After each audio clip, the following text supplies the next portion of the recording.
तो फाइनली दोस्तों आज की इस वीडियो में हम कक्षा 10वीं विषय सामाजिक विज्ञान का अर्धवार्षिक परीक्षा पेपर देखने वाले हैं जो कि आपका 9 जनवरी को होने वाला है।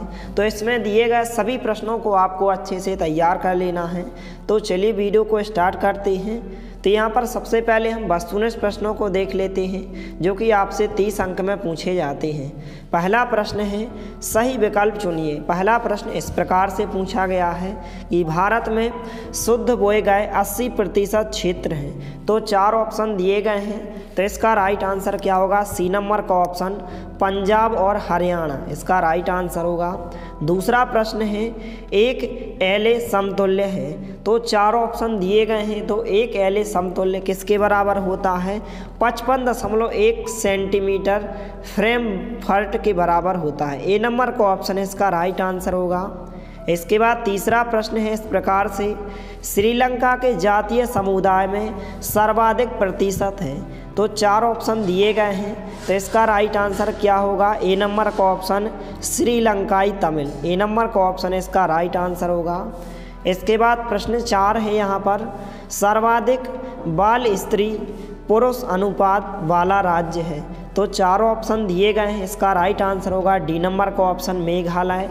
इसके बाद 5वां प्रश्न है ऋण के औपचारिक स्रोतों में शामिल नहीं है। तो 4 ऑप्शन दिए गए हैं। तो कौन शामिल नहीं है? नियोक्ता। यहाँ पर सी नंबर का ऑप्शन इसका राइट आंसर होगा। इसके बाद प्रश्न क्रमांक 6 इस प्रकार से दिया गया है कोपरा से क्या अभिप्राय है? इस प्रकार से तो यहाँ पर 4 ऑप्शन दिए गए हैं। तो इसका जो राइट आंसर होगा उपभोक्ता सुरक्षा अधिनियम सन 1986 इस प्रकार से इसका अभिप्राय होगा। इस प्रकार से COPRA का अभिप्राय जो होता है उपभोक्ता सुरक्षा अधिनियम 1986 इस प्रकार से इसका राइट आंसर होगा। तो सभी प्रश्नों को आपको अच्छे से तैयार कर लेना है। इस प्रकार से इनके आंसर दिए गए हैं। इस प्रकार से दोस्तों हमने जो है प्रश्न क्रमांक 1 के सभी प्रश्नों के आंसर देख लिए हैं। इनको आपको अच्छे से तैयार करना है।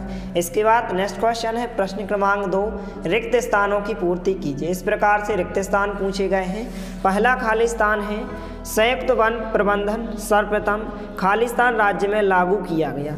तो किस राज्य में लागू किया गया था? पश्चिम बंगाल में। तो पहले खालिस्तान का आंसर क्या होगा? पश्चिम बंगाल इसका राइट आंसर होगा। तो आपको अच्छे से तैयार करना है। पहले खालिस्तान का आंसर जो होगा पश्चिम बंगाल होगा।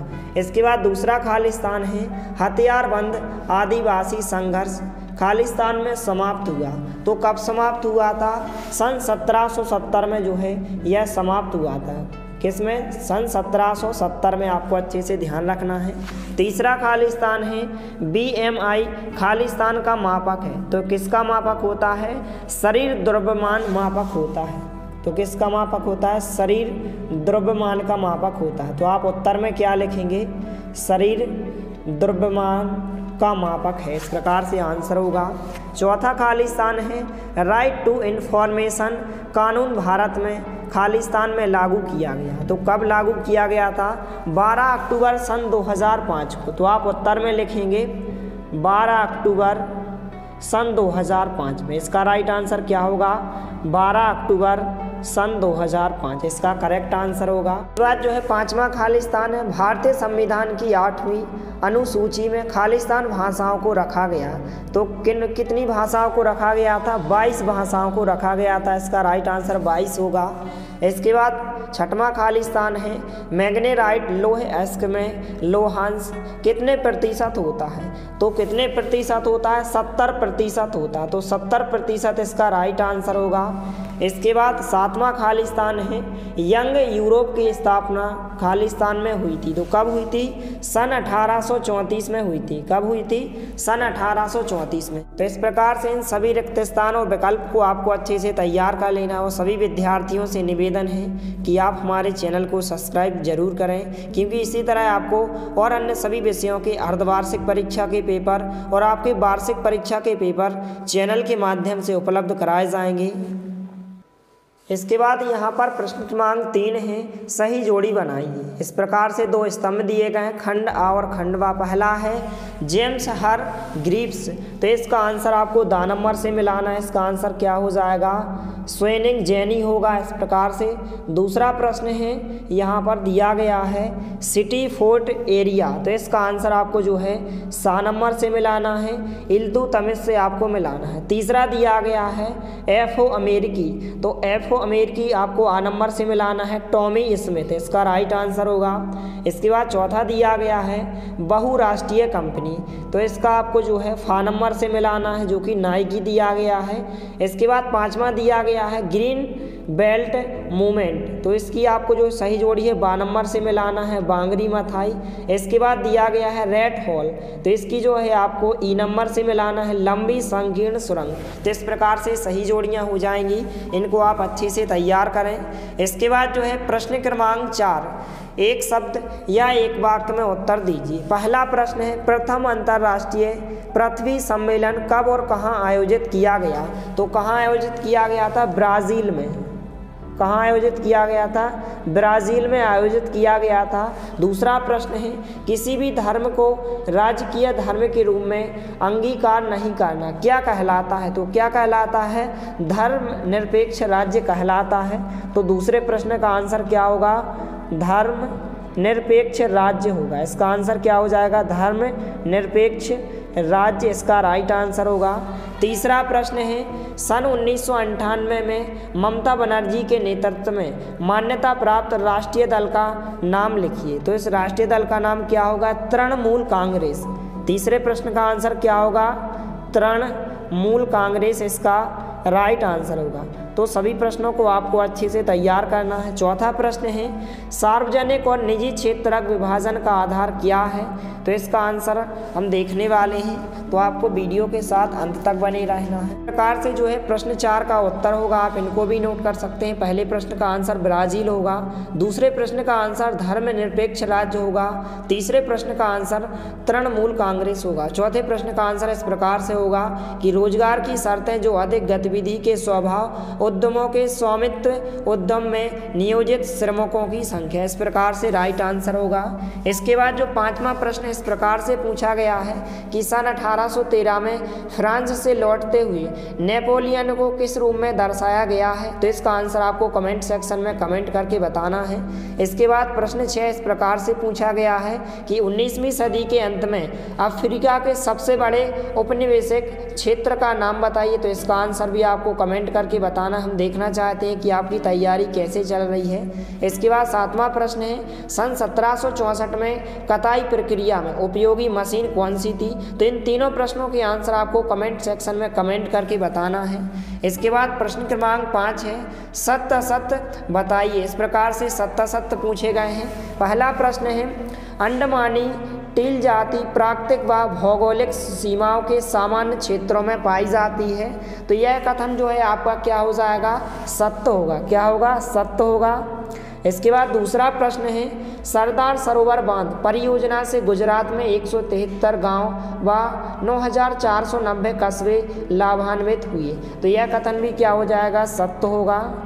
इसके बाद तीसरा प्रश्न है ब्रिटेन में भूस्वामियों के दबाव में सरकार ने कॉर्न लॉ लागू किया, तो यह कथन भी क्या होगा, बिल्कुल सत्य होगा। इसके बाद चौथा प्रश्न है देश में सरकार विरोधी समूहों की हिंसक लड़ाई युद्ध के समान स्थिति शीत युद्ध कहलाती है, तो यह कथन भी क्या हो जाएगा, सत्य हो जाएगा। इसके बाद 5वां प्रश्न है जन संघर्ष को लोकतंत्र का दूसरा आंदोलन कहा जाता है, तो यह कथन भी क्या हो जाएगा, सत्य होगा। इसके बाद प्रश्न 6 इस प्रकार से दिया गया है भारतीय अर्थव्यवस्था को मुख्यतः 4 क्षेत्रकों में विभाजित किया गया है, तो यह कथन आपका क्या होगा, असत्य होगा। तो इस प्रकार से इन सभी वस्तुनिष्ठ प्रश्नों को आपको अच्छे से तैयार कर लेना है, क्योंकि यह 30 अंक में पूछे जाते हैं। कितने अंक में, 30 अंक में पूछे जाते हैं। इसके बाद जो है प्रश्न क्रमांक 6 से हम आगे की प्रश्न देखने वाले हैं, विथ आंसर के साथ आपको सभी प्रश्न बताए जाएंगे, जो कि 2-2 अंक, 3-3 अंक और 4-4 अंक में पूछे जाते हैं। तो सभी प्रश्नों को आपको अच्छे से तैयार कर लेना है। इसके बाद प्रश्न क्रमांक 6 से जो प्रश्न पूछे जाते हैं इनको आपको अच्छे से तैयार कर लेना है। इस प्रकार से प्रश्न है कि 3 राज्यों के नाम बताइए जहां काली मृदा मिट्टी पाई जाती है, इस पर मुख्य रूप से कौन सी फसल उगाई जाती है। तो इसका आंसर दिया गया, तो आपको यहां से लेकर यहां तक इस प्रश्न के उत्तर को आपको अच्छे से तैयार कर लेना है। तो आप वीडियो को रोककर या फिर आप स्क्रीनशॉट लेकर इस प्रश्न के उत्तर को आप अच्छे से तैयार कर सकती हैं। 2 अंक में पूछा जाता है। इसके बाद जो है 2 अंक में यह क्वेश्चन पूछा जाता है कि भारत में पाई जाने वाली मिट्टियों के नाम लिखिए। तो इस प्रकार से भारत में पाई जाने वाली मिट्टियाँ जड़ोल मिट्टी, काली या रेंगड़ मिट्टी या फिर लाल मिट्टी, लेटेराइट मिट्टी, मरुस्थलीय मिट्टी और पर्वतीय मिट्टी। 2 अंक में यह क्वेश्चन पूछा जाता है। इस प्रकार से आंसर दिया गया, तो इसको आप अच्छे से तैयार करें। इसके बाद जो 2 अंक में क्वेश्चन पूछा जाता है मृदा संरक्षण से आप क्या समझते हैं। तो इस प्रकार से आंसर दिया गया, आपको यहाँ से लेकर यहाँ तक इस प्रश्न के उत्तर को आपको अच्छे से तैयार कर लेना है। और यदि आपने किसी भी प्रश्न के उत्तर को पहले से तैयार किया है तो आप उसी को केवल रिवाइज भर करें। जरूरी नहीं है कि जो आंसर हम बता रहे हैं वही आप याद करें। आप किसी जो आपने पहले से पढ़ा है या स्कूल में आपको जो भी आंसर लिखवाया है तो उसी में से आप याद कर सकते हैं। इसके बाद प्रश्न क्रमांक इस प्रकार से जो 2 अंक में पूछा जाता है बागर क्या है। इस प्रकार से बागर की परिभाषा पूछी जाएगी 2 अंक में। तो आपको यहाँ से लेकर यहाँ तक इस प्रश्न के उत्तर को आपको अच्छे से तैयार कर लेना है। इसके बाद नेक्स्ट क्वेश्चन है जो कि 3 अंक में क्वेश्चन पूछा जाता है मृदा परिच्छेदिका से क्या तात्पर्य है, स्पष्ट कीजिए। तो इसको आपको अच्छे से तैयार करना है। इसके 3 या 4 पॉइंट आपको अच्छे से तैयार करना है। इस प्रकार से आंसर दिया गया है, तो आपको यहाँ से लेकर यहाँ तक इसका आंसर आप अच्छे से नोट करें। नेक्स्ट क्वेश्चन है जो कि 100% गारंटी के साथ 3 अंक या 4 अंक में आपसे पूछा जाएगा जड़ोल एवं काली मिट्टी में अंतर लिखिए। तो आपको कोई भी 3 या 4 अंतर आपको अच्छे से तैयार कर लेना है। इस प्रकार से आंसर दिया गया, तो इसका आप स्क्रीनशॉट ले लीजिए। इसके बाद यह क्वेश्चन भी 100% पूछा जाएगा। इसके अथवा में पूछा जाएगा 3 अंक या 4 अंक में कि बागर तथा खादर में मृदाओं के बीच अंतर स्पष्ट कीजिए। बागर तथा खादर में आपको कोई भी 3 या 4 अंतर आपको अच्छे से तैयार करना है। इस प्रकार से आंसर दिया गया है। इसके बाद नेक्स्ट क्वेश्चन जो कि 3 अंक या 4 अंक में यह क्वेश्चन भी पूछा जाता है कि लाल मिट्टी और लेटेराइट मिट्टी में अंतर लिखें। कोई भी आपको 3 या 4 अंतर आपको अच्छे से तैयार करना है। इस प्रकार से आंसर दिया गया, तो इसको आप अच्छे से तैयार करें। इसके बाद जो है नेक्स्ट क्वेश्चन है जो कि 2 अंक में पूछा जाता है मनुष्य के जीवित रहने के लिए पारितंत्र का संरक्षण क्यों आवश्यक है। तो इस प्रकार से उत्तर दिया गया, आपको यहाँ से लेकर यहाँ तक इस प्रश्न के उत्तर को आपको अच्छे से तैयार करना है। इसके बाद नेक्स्ट क्वेश्चन जो कि 2 अंक में पूछा जाता है केंद्रीय वन आयोग क्या है। इस प्रकार से आंसर दिया गया है, तो आपको यहाँ से लेकर यहाँ तक इस प्रश्न के उत्तर को आपको अच्छे से तैयार करना है।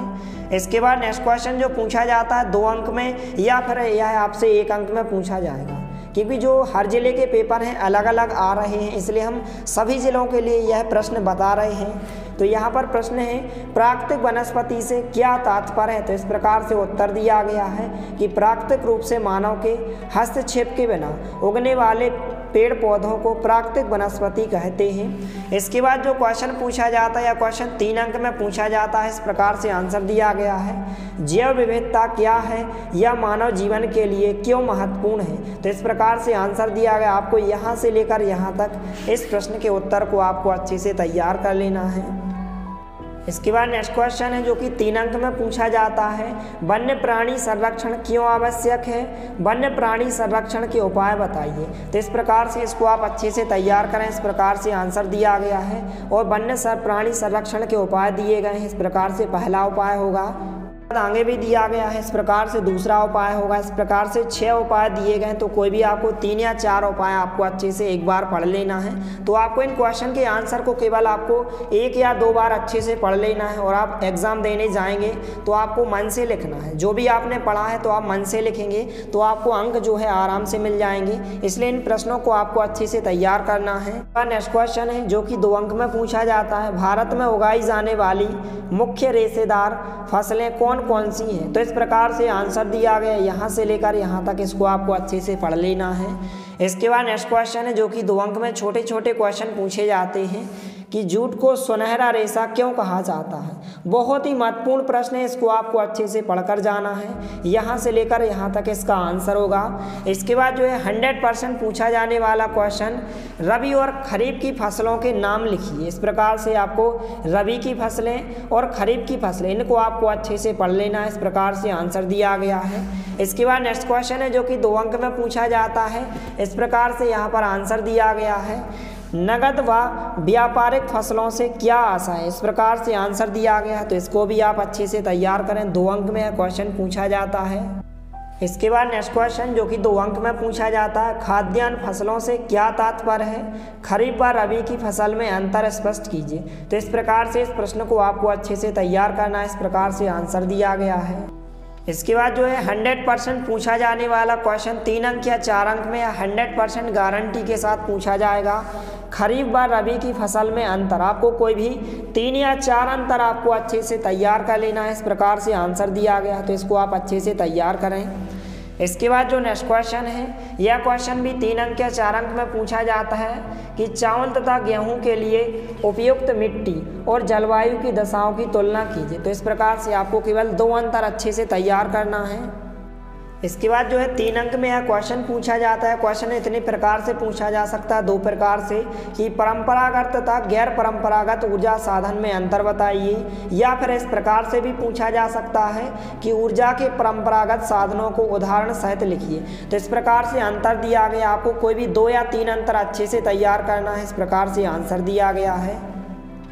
इसके बाद जो है 4 अंक में एक क्वेश्चन पूछा जाएगा आपसे। आपको इस प्रकार से एक मानचित्र दिया जाएगा और आपसे कहा जाएगा कि इन स्थानों को इस मानचित्र में दर्शाइए। इस प्रकार से दिया गया है कि भारत के मानचित्र पर महत्वपूर्ण खनिज उत्पादक क्षेत्र दर्शाइए। या फिर क्वेश्चन इस प्रकार से भी पूछा जा सकता है कि दिए गए भारत के मानचित्र में अभ्रक तथा मैंगनीज के क्षेत्र को दर्शाइए। इस प्रकार से दिए गए हैं अजमेर, हजारीबाग, बालाघाट, सुंदरगढ़। तो इस प्रकार से आपको एक मानचित्र दिया जाएगा, खाली मानचित्र आपको दिया जाएगा और आपको दर्शाने को कहा जाएगा। तो इसको आपको अच्छे से देख लेना। इस प्रकार से आंसर दिया गया है, तो इसको आप अच्छे से तैयार करें। इसके बाद इस क्वेश्चन को भी आपको तैयार करना है कि भारत के मानचित्र पर महत्वपूर्ण परंपरागत ऊर्जा स्रोतों को दर्शाइए। इस प्रकार से परंपरागत ऊर्जा स्रोतों को आपको इस मानचित्र पर दर्शाने को कहा जाएगा, जैसे राजीगंज, कोरबा, विजयपुर और सोनीपत। इस प्रकार से इस मानचित्र में आपको दर्शाना है। तो आपको इसको अच्छे से एक बार पढ़ लेना है।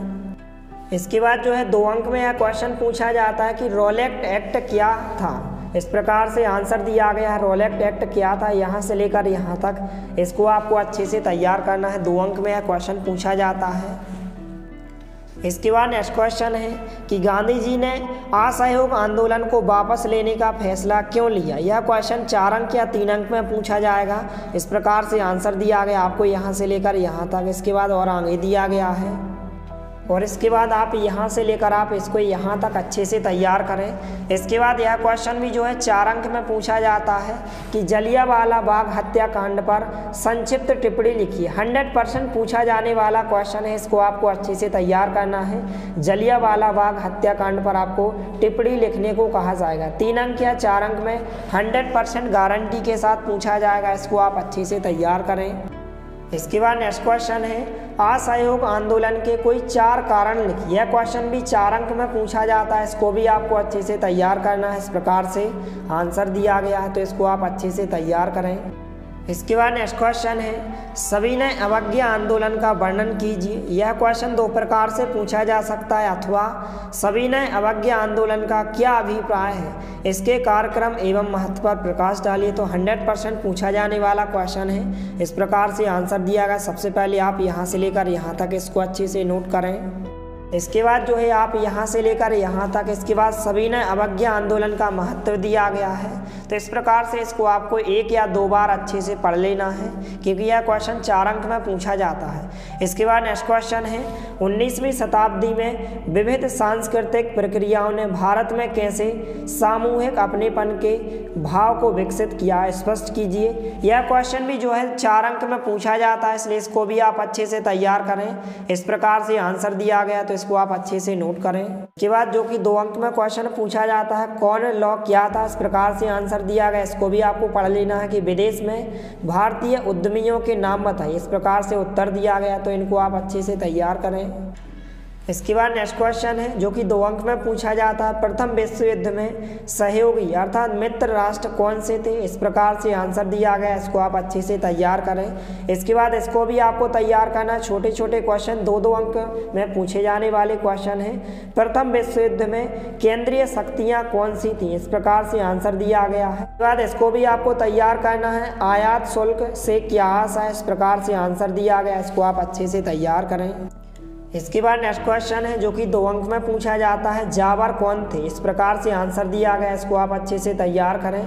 इसके बाद नेक्स्ट क्वेश्चन है औद्योगिक उत्पादन से क्या आशा है। छोटे छोटे क्वेश्चन है जो कि 2-2 अंक में पूछे जाते हैं, इनको आप अच्छे से तैयार करें। इसके बाद नेक्स्ट क्वेश्चन है कि जमशेद जीजे भोये कौन थे। इस प्रकार से आंसर दिया गया, आपको यहाँ से लेकर यहाँ तक इसको अच्छे से तैयार करना है। इसके बाद जो है नेक्स्ट क्वेश्चन है 1840 के दशक के बाद रोजगार के साधनों के बढ़ने का क्या कारण था। इस प्रकार से आंसर दिया गया है, तो इसको भी आपको अच्छे से तैयार कर लेना है। 2 अंक में पूछा जाता है। इसके बाद जो है नेक्स्ट क्वेश्चन जो कि 3 अंक या 4 अंक में पूछा जाएगा, एकात्मक शासन के दोष बताइए। इस प्रकार से आंसर दिया गया है, इसको आप अच्छे से तैयार करें। इसके बाद नेक्स्ट क्वेश्चन है, इस प्रकार से क्वेश्चन पूछा गया है, संघीय शासन व्यवस्था क्या थी। बहुत ही महत्वपूर्ण प्रश्न है, इसको आप अच्छे से तैयार करें। इस प्रकार से आंसर दिया गया है। इसके बाद नेक्स्ट क्वेश्चन है जो कि 4 अंक में पूछा जाता है, संघीय व्यवस्था की महत्वपूर्ण विशेषताएं बताइए। इस प्रकार से विशेषताएं दी गई हैं, इनको आपको अच्छे से पढ़ लेना है। इसके बाद नेक्स्ट क्वेश्चन है जो कि 4 अंक में पूछा जाता है, भारत में केंद्र राज्य संबंध पर टिप्पणी लिखिए। या फिर अथवा में क्वेश्चन इस प्रकार से भी पूछा जा सकता है। इस प्रकार से आंसर दिया गया है, तो सबसे पहले आप इसको यहाँ से लेकर यहाँ तक पढ़ें। इसके बाद जो है आपको यहाँ से लेकर यहाँ तक इसको आपको एक बार अच्छे से पढ़ लेना है, क्योंकि यह क्वेश्चन 4 अंक में पूछा जाता है। इसके बाद जो है नेक्स्ट क्वेश्चन है, राजनीतिक दल का क्या अर्थ होता है। इसके अथवा में पूछा गया है, राजनीतिक दल से क्या आशा है। 2 अंक में क्वेश्चन पूछा गया है, इसको आप अच्छे से तैयार करें। आपको यहाँ से लेकर यहाँ तक इसको आपको एक बार अच्छे से पढ़ लेना है। इसके बाद नेक्स्ट क्वेश्चन है, राजनीतिक दल की कोई 3 विशेषताएं लिखी। यह क्वेश्चन 3 अंक में पूछा जाता है। इस प्रकार से आपको कोई भी 3 या 4 विशेषताएं अच्छे से तैयार करना है। 100% पूछा जाने वाला क्वेश्चन है। इसके बाद नेक्स्ट क्वेश्चन है जो कि 4 अंक या 3 अंक में पूछा जाता है, क्षेत्रीय दलों और राष्ट्रीय दलों के बीच अंतर लिखिए। तो इस प्रकार से इस अंतर को आपको अच्छे से तैयार करना है। इसके बाद नेक्स्ट क्वेश्चन है जो कि 2-2 अंक में क्वेश्चन पूछे जाते हैं, प्राथमिक द्वितीयक एवं तृतीयक क्षेत्रक का एक एक उदाहरण दीजिए। इस प्रकार से आंसर दिया गया है, इनको आपको अच्छे से पढ़ लेना है। इसके बाद नेक्स्ट क्वेश्चन है, अधोसंरचना किसे कहते हैं। 2 अंक में यह क्वेश्चन पूछा जाता है, इसको भी आप तैयार करें। इस प्रकार से आंसर दिया गया है। इसके बाद नेक्स्ट क्वेश्चन है, सेवा क्षेत्र क्या है। इस प्रकार से आंसर दिया गया, तो इसको भी आप अच्छे से तैयार करें। इसके बाद नेक्स्ट क्वेश्चन है, इन 2 क्वेश्चन को भी आप अच्छे से तैयार करें। वस्तु विनिमय क्या है। इस प्रकार से आंसर दिया गया है। और मुद्रा क्या है, इसको भी आपको तैयार करना है। इस प्रकार से आंसर दिया गया है। इसके बाद नेक्स्ट क्वेश्चन है जो कि 2 अंक में क्वेश्चन पूछा जाता है, चेक द्वारा भुगतान कैसे होता है या फिर चेक क्या है। इस प्रकार से आंसर दिया गया है, तो इसको भी आप अच्छे से तैयार करें। इसके बाद नेक्स्ट क्वेश्चन है जो कि 100% पूछा जाएगा आपकी अर्धवार्षिक परीक्षा पेपर में कि एटीएम क्या है, स्पष्ट कीजिए। इस प्रकार से आंसर दिया गया है, तो इसको आप अच्छे से तैयार करें। तो इस प्रकार से इन सभी प्रश्नों को आपको अच्छे से तैयार कर लेना है। यदि आप इन सभी प्रश्नों को अच्छे से तैयार कर लेते हो तो आप 75 में से कम आप 50 या 60 अंक आप आराम से ला सकते हो। तो इस प्रकार से दिए गए सभी प्रश्नों को आपको अच्छे से पढ़ लेना है। मिलते हैं अगले वीडियो में, तब तक के लिए जय हिंद, वंदे मातरम।